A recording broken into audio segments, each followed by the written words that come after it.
Okay, Monday morning in the kingdom, and I survived yesterday. I'm sore today because all that climbing up and down the equipment, in and out of the trailer, and then beating those U-bolts in that rear end change. Who thought of that up? My grandpa was doing that back when those trucks were new. He didn't have the impact, the mini hoe, and the loader to do it. He did it with blocks and jacks and manual wrenches. So I'm the tough guy. Yeah, right. Okay, here we go. Let's get back on program here. This morning we woke up to -5, but feels like -8. It's going to go to +10 today, so it'll be a muddy in the yard today, but that's okay. All right, on the yo-yo scale, +23, but feels like +18. See, I told you it's warm. I only had to untangle the Canadian flag. That's the flag of exercise. Yes, the flag that started it all. As we untangle it and untangle it and untangle it. Unfrickin' real. All right, let's scroll this way. The yard's a little stiff, a little frozen, but not too bad. All right, the sun is over here. I can see by the glare. And the snow is slowly melting. That looks pretty good. It looks like the Barnes freighting yard when Grandpa was trucking from 1930 to 1952. All these Chevy trucks parked all over the place. Yes, but he made money, not like me. Oh, yes. All right, there we go. No wood stove smoke today. We just have the electric furnace keeping the shop warm so the water doesn't freeze or the dogs. Yes, and the snow truck is right there. All right, so we did the full rotation. That sun is bright. And we might figure out the loader today. It's okay parked there. At least it's not somewhere else, but it's okay to stay there. We can maybe just disconnect the electric fuel pump and go back to the manual one. Because we just put the electric fuel pump in line to help it with the fuel pressure for easy starting. You know, that loader's 1969, so the little gear drive fuel pump gets worn out. So putting an electric fuel pump in line to give it some boost helps it out. So maybe we just might have to disconnect it until we figure out the actual problem. Oh well, that's the way we fix things around here. Duct tape, hammer, and keep going. Yes, haywire. Oh yeah, we got to be farming. Yeah. All right. Well, I better go. Here comes the boss. Okay, lunchtime in the kingdom, and I spent the morning getting ready. Yes, we used the flapper disc that was gifted to us to chase the top of the U-bolts here, where the threads go on, because we had to hammer them out or whatever, so we mushroomed them. But we took our time and we hand filed the threads. You don't get the tap and die thing out because it just screws things up. All right, so everything's ready to go. We pre-run the big nuts down, but we also had a chaser nut to go first. And this is what goes on the bottom of the rear end right here. There's a 1-inch strip welded on the bottom of the rear end. Okay, that keeps it centered. Okay, so a lot of grease has to go in here. I'll explain more when we go outside. But also too, these caps are bolted into place, like you hold them up with these bolts. So back then in 1939, they used screws. So imagine the guy who installed these, never thought they'd be coming out 80 years later. Well, I got lucky. I was able to get them out. But we're going to put a normal bolt in, so we can put a 1/2-inch wrench or a socket on the bolt to get it out, because we might be doing this in 80 years time again. So everything is ready, laid out to do it. All right. And we're using the 90-degree angle 1/2-inch drive for putting the nuts on and taking them off. That way your impact, there's less room required, so your impact is not straight up and down. And we'll be using the electric impact today because we don't need big torque or anything. So I took my time. We saved everything. Everything is cleaned up. So we're very pleased. This project's going along very well. All right, let's go have some lunch. And then after lunch, we'll wander around outside in the mud. We got to gather some parts for the skis. I want to get these skis built so I can test them, because they're forecasting snow at the end of this week. So if I put them on the 39 Chevy, which is the water truck or pulls the water trailer around, we can do a test drive with the skis, hopefully, in theory. Plus, it's fresh in my memory how to build them. Okay, after lunch in the kingdom this morning, the dogs and we gathered up the doors and the hood and everything like that. That's actually the hood off the 46 Chevy truck, because the hood that came with this one was pretty bad, if I remember right. So we have an extra hood from the 46, and that would be the Welding truck. So I had these wooden frames made up as we were working on the block fleet over here. That's before the aluminum rods came and we had to figure out the rod cradle. So I just went to the storage shed and got the wooden frame. Okay, so we set it together, so that gives us motivation. Yes, motivation, that's a big word. All right, we'll walk over to the truck. Okay, one of the YouTube subscriber Kingdom followers was asking how this rear end works, okay? You have to remember back in the 30s, they didn't have, how would you say, good nylon or neoprene seals. So the wheel seals and stuff like that had leather or felt, okay? And same as the dry shaft. The dry shaft, the U-joints and stuff, how do you keep the mud out of the U-joints if it's open? So what they did back in the day was they enclosed everything. So this dry shaft tube has the shaft inside and it's packed right full of grease, and they last forever according to my grandpa. All right, so when the truck's frame goes down with the suspension, like you load these trucks up and that thing will go down because the springs compress, the angle of the rear end has to change. It's because of the dry shaft. So as the rear end or the frame goes down, the rear end comes up and it has to change the angle going this way, okay? So that's how it works out. So these are actually pivot joints right here. I've assembled this one over here, and let's see if the old knees can make her. All right. So this is a very good idea. All the manufacturers were doing this with a solid or enclosed dry shaft back in the day. I don't know if we can see it down under there. There's a little 1-inch strip that's welded under the rear end, and that fits in the groove right there that's now full of grease. So that keeps the rear end centered in here, and it actually acts as a pivot joint. It works very well. Well, you got to remember, it's 80 years old, and we're, how would you say, taking it apart and still working on it. Okay, so we got this side together. I used the bolts to hold the cap up, and then I gently slid the U-bolts in. Gently slid the U-bolts in. This is not the time to get rammy, just like in the bedroom. So you have to squeeze them together with the water pump pliers, and that's the hammer you give the love taps. So you want love taps to slide it, to get it to go down. You don't want to damage the threads because we just fixed the threads. And you start the bolts or the nuts with the wrench. Okay, so you get a couple of revolutions on it, and then we can use the electric impact to tighten it up.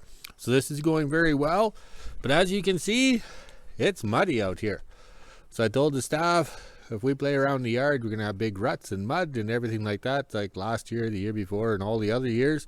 So we're going to be playing in the shop because we're going to have to build some skis, because I got it all figured out in my head, thanks to Jack Daniels. Okay, the 39 snow truck is back together. The U-bolts are in, and when I did the final tighten, I snugged them up. Oh, shadows, the shadow nose. And then I took the hammer, the big hammer, and whacked on the top of the U-bolts here to get them to seat, okay? So they will have to be adjusted later on when we get out on the trails and having fun. Okay, so it's muddy and icky. For the first time in 2 weeks, I've opened the shop doors because now we're going to build some skis and hide inside. Okay, I don't feel like running around with the mini hoe and gathering up steel or whatever. So we got this steel in the shop. So let's use this. This is a petroleum tank we cut up. We used some of this stuff for sides on the, what was that one we did to the sided sloop thing? Oh, my memory's gone. All right, but here we go. We got these pieces here. So the ski is going to be 10 inches by 40 with curves at each end so I can back up. So let's begin working. And of course, we're going to use the Pro Point 38 Plus from Princess Auto to cut the pieces to make the skis. Okay, got the shop doors open. We can see the flags. They're looking good over there. Just enough breeze to make them happy. So over here, we also got ventilation. Oops, I went too fast. I got dizzy. So we have the little peekaboo door up there open. Can we see that, Les Nessman? All right, so that's letting ventilation out. And we're working on the skis here. All right, so we're using material. It's not flat, it's bent, it's twisted, everything like that. We've come up with 10 inches by 40 because that's the size of the plate we got in the shop here. Also too, we're starting off with a size small on these skis. We can always make them wider, longer, shorter, whatever. But let's start small because I'm the guy that has to install them. Take them on and off, put wheels on or whatever. So this is what we're doing. I cut one out and then we're cutting the other one out.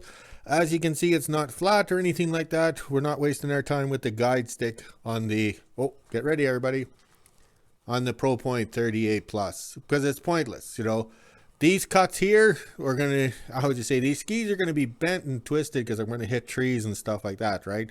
And so what's the point? So I'm cutting them out. beating them till they're flat. And then we have to make sure this is the pattern or the hub that's going to bolt onto the hub. Okay, whatever. Yeah. Okay, this is the rim that's going to bolt onto the wheel hub. And we're going to make sure it's offset back because we want the skis to do little wheelie stands, right? We don't want them nose diving. All right, so that's the plan there. I have to make lefts and rights due to the curvature of the rim we're using here. So that's why we cut them out the same. So each one will be the same, but except we'll have lefts and rights. So it's best to start small, and then we can always increase if there's no flotation on the front of the machine or the snow truck here, because that's the last thing we need is the skis to go down. Does a nose dive? Oh, the U-boat dive, the submarine dive. Yes. All right, let's get back to work and get grinding and enjoy some beverage. Okay, clear skies, warm day, kind of, sort of. I think it's plus 10 Celsius. I'm not sure what that would be in the Fahrenheit. Okay, so there's not much breeze. So over here, using the 3-in-1 bender. Yes, I guess you call it. Yes, the M16 military roto wrecker is the best bender I have ever had. Yes, I have ever had. All right, let's see if we can walk over here without getting our feet wet and falling in a puddle. All right, these rollers here on the back, I have used them to bend more steel than you can shake a stick at. Yes, but the little skis didn't fit. So I made a cradle for the boom to sit in. Okay, because it's supposed to bounce around, or there's rods or whatever you put on. But you have to remember, anything military, they requires like a crew of 10 to operate. But I'm only myself and the staff, so we made this cradle instead of putting the braces on. So it works out good. We stuck it in here and pulled. Okay, so that works out good. So then we take it over here. See if we have enough talent. Oh, I'm Hercules. Okay, no hand and eye coordination with the camera. All right, there we go. That's the front. We got enough curve on it and stuff like that. We can dress it up. Now we have to start building the ski. All right, also too, you have to remember, I designed my own skis. These steel skis under here. Oh, this is a walk and talk, a walk in the mud video. These skis under here, if you take the original wooden one and put it beside, it's totally different. Same as this. Back in 1999, I think it was, or 86 or 87, I sat down and figured out a ski pattern, okay? Because I watched the wooden skis, because we were pulling wooden ones at the time, and I seen the drawbacks and the failures of them. So I made these, and these ones here work excellent. They're well balanced. They hold their own in the snow and everything like that. So I'm quite confident that Jack Daniels and I can make a set of skis for the 39 Chevy snow truck. Okay, coffee time in the kingdom, and we're getting things figured out. Oh, yes, and over here, I brought in the hub, front wheel hub from the 39 snow truck, and we did a test fit. So that's where the hub is going to line up. So I can weld onto here, up to that yellow line for support and bracing, okay? So over here, the problem we have now is this recycled, repurposed, and reused steel was a petroleum tank at one time. So it's probably spent 50 years as a petroleum tank wrapped in a curve or bent in a curve. So now as I cut the pieces, it wants to return to its natural state of being a curve. So this is not the way I planned it. I thought I'd be using some pipe, because they used pipe back in the day, not square tubing, and just drop down here and there and everything. But this thing here wants the banana. So I had to clamp it down, because that's how much it was bananaing, and then put that on to get this up where it's supposed to be. So now we can start bracing. You put a little brace down in here, and the thing is that's the length of the material, so I'm not going to get a piece of material long enough, so I'll have to cut and fit and scab it together, as they say. But also too, this is recycled steel. If I was to buy new steel to do this, there's no way we could do this project. So that's the thing is let's get it tack welded together and figured out what we're doing. But this is the height we need. We need 14 inches from the bottom here down to there. The ski looks a little small now, but also remember, this is a test run, okay? You got to remember, the Wright brothers built many airplanes before they actually flew one and crashed it, okay? So now we're doing that here. But the thing is we can also make this ski wider for flotation. But also too, the wider we go, the harder it's going to be to steer, but being a 39 Chevy, it's easy to put power steering on. Yes. Also, too, it's going to have individual brakes on the back so we can stop the tracks and make it power around. All right, let's go have a coffee and then get back out here, because what we do to this one, we have to do to the other one while it's still fresh in my memory. Monday morning in Hooville, and it's almost 8 a.m. and I'm just getting ready for work. As you can see, there's not a cloud in the sky, and it's actually pretty nice out this morning. Still a little chilly though, but once that sun gets up, it'll be nice and warm. Now it's time to head inside, let the dogs back in, and then get ready and head to work. 12:30 and I'm just finishing up lunch. I had leftovers from last night. The calzones, which are big pizza pops, were delicious the day after. Now it's time to head inside, let the dogs back in, and get to work. I had about 8 kids this morning, and it is Earth Day, so happy Earth Day to everybody out there. We were outside reading and enjoying the sunshine, so let's get going.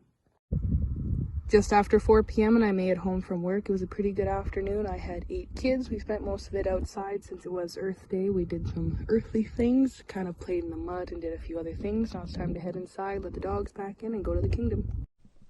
4:30 and I made it to the kingdom. Now I'll head on down to the shop and see what my dad's up to. It is pretty muddy in the kingdom today, so I don't think we'll be doing very much, but let's head on down and see what he's up to. Down at the shop, and my dad needs a piece of metal off the trailer, so I hooked up to the little log trailer here since it's almost empty. Now I'll go all the way around the house and meet my dad over at the steel plate shed. Over at the trailer now, we are picking out a couple of steel plates so my dad can cut them down to size, so he can make some skis for the winter truck that he's making there, or his snow truck, whatever he wants to call it, out of the parts 1939 trucks. Back over at the shop now, my dad's gonna haul in the few pieces of sheet metal he grabbed off the trailer. I will help him as well, and then he can go back to working in the shop, and I'll head on into Hooville to do the weather. 5 p.m. I'm officially done in the kingdom. Made sure to grab my dog food. We are running low, so Sir Rodney might have to send up some more here pretty soon. Now let's head on back into Hooville and do the weather. Just after 5 p.m. and I made it home from the kingdom and put the quad away. Now it's time to head inside, let the dogs out, and do the weather close to 6 p.m. 6 p.m. and this is the temperature we're sitting at today. It's 7 degrees Celsius, which is 44 degrees Fahrenheit. We even have the feels like on the bottom. It's been really nice today, other than the wind, which makes it kind of chilly. Now it's time to head inside, let the dogs back in because I can hear them crying, make supper, and end my day. Okay, the staff arrived just in time because I finished putting some welds on this one here, and I put the wheel hub on, so that's what we need. So I just kind of booger welded that pipe in there as a brace, because I got to figure out how to brace this and give it some strength, but not make it too heavy. We want to be able to, how would you say, have strength, because it's going to have sideward motion when we bounce off a rock or a tree, so we don't want it to fold over. So we trimmed up the rim to make it look good. Now the staff brought us that steel plates, so now I know my measurements and everything. So I'm hoping to cut out one complete plate out of here, and we can get the second one, how would you say, assembled and done today. That's about as far as we can go for welding and stuff like that. We got to order some more of these Hobart 332nd welding rods, because I don't want to test the MIG on this stuff here, because I pushed it to the limit. So I don't want to make the same mistake twice like when I said I do. Okay, I have the first ski made, or sitting, pointing the same direction as what I made it, okay? Because I have to make rights and lefts. All right, all because of this dish, all right? The dish on the rim, or the bolt pattern. Okay, so over here, the staff brought me pieces of material that's the right length. We didn't have that when we built the first ski, plus we didn't know the curvature and the rotation of the earth. So now I made my little templates here off the first ski, so now I can use them on the second ski. Pretty smart thinking. That's why we got to get this project done today, even if we have to work some overtime. I know the boss will be upset, but he's such an asshole. Okay, there we go. We got 2 skis tack welded together, and as far as we can go for now, because we're over here. Yeah, because we're out of the 332nd welding rods. Yes, and I don't want to use the 1/8 rod on this because we bought it for the ramp deck and was gifted for the ramp deck, so we don't want to do that.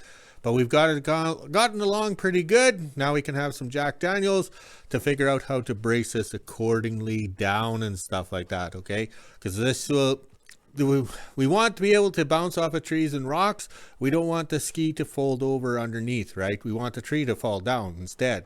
We got to remember, these are toothpick trees of the Great White North. I mean, Wilderness, Alaska, but in Northern Manitoba. So the tree will fall over first. All right, let's take these skis outside and do a test fit on the 39 snow truck. Okay, 6 o'clock in the kingdom, and we got the skis done. Or the preliminary of the start of the skis. That's looking good. We're going to have enough clearance. It's going to look good. Yes, we just have to enclose them in, brace them, and we got, how would you say, it's almost finished. Once we figure out how to enclose it in and everything like that, we'll worry about the ski runner underneath. Okay, so that's a minor detail. Plus, we have to have snow and be able to steer to test that out. So we're going to build it as a smooth bottom for now, well braced and ready to go.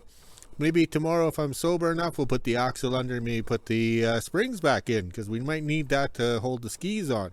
But it's looking good. Very pleased how that turned out. It was a very good production day, and we stayed out of the mud. All right, let's go check on the flags.